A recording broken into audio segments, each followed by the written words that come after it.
On the podium. That's beautiful. And he is in support of bland food. Well, really interested in what the response is going to be. Yep, go ahead. Start with your introduction. Hello everyone, my name is Shantanu Sri Parmar, but you can call me Shan. And today I would like to present on the favor of the topic that bland food should be what we should consume. I've heard a lot of good points from both the parties, but I would like to present a completely different way of eating. So, how much time does an average person spend every single day cooking?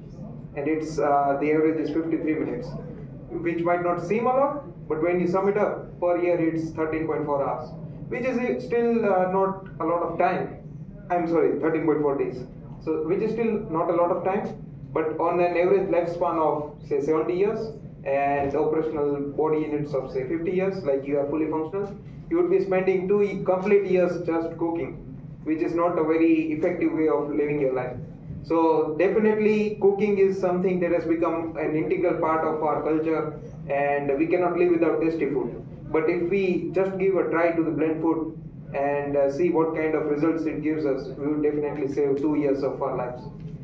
The second important point is neither spicy nor sweet food gives us any sort of nutritional values.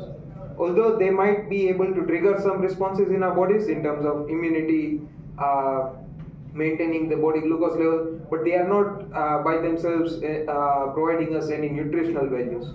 And all the benefits that we get from food can be very easily taken by the form of supplements, which are way more regulated than any form of food that we make or consume.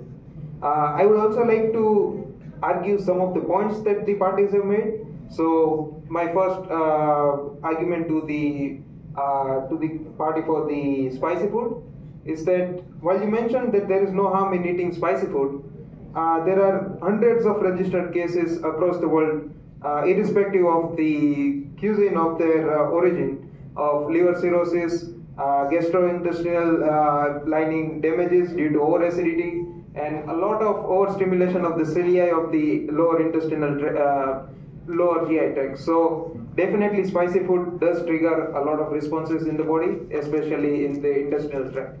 And while you did make a good point that the spicy food acts as a dopamine trigger, but I would also like to say that doesn't that make you a sort of a spicy junkie, that you have to consume more and more spices to satisfy your happiness, and that is the way you are addicted to eating more food and not just spicy food. So it becomes something in terms of like, it also leads to obesity. That's what I think, because a lot of junk food is spicy in nature. While the sweet team did make, this team supporting the sweet food did make very good points.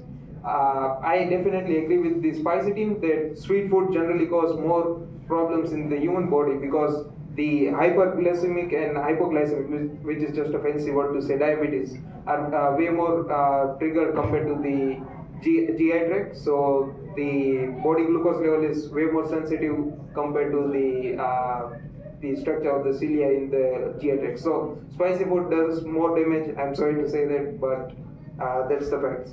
And also, I would like to say that sweet food, while a good point was made that there are some good foods like oranges, which have naturally occurring sweets called maltose. But even if oranges are consumed in high quantities, maltose can build up in your body, and it has basically the same effect as the any of the complex sugars. So I think that we should have completely blend food, but there's a catch. If you just follow a blend food routine for 1 week, I would guarantee that you'd have the same experience as what NASA astronauts had back in 1970.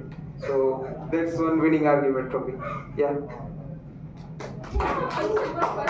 Yeah. Can you name one bland food that you enjoy? Baked potatoes. Isn't that lightly salted? Yeah, but some flavor. Like no spice. Like no spice. Like for me, the most efficient way to have nutrition would be eating baked potatoes every day for the carbohydrates. And That's not. Isn't that like the plot of The Martian? Like, doesn't it really like kind of go crazy? Okay, I'm sorry. I am gonna have to put the brakes on us. Thank you, Rajesh, for hosting this session. That concludes all of ECC for today.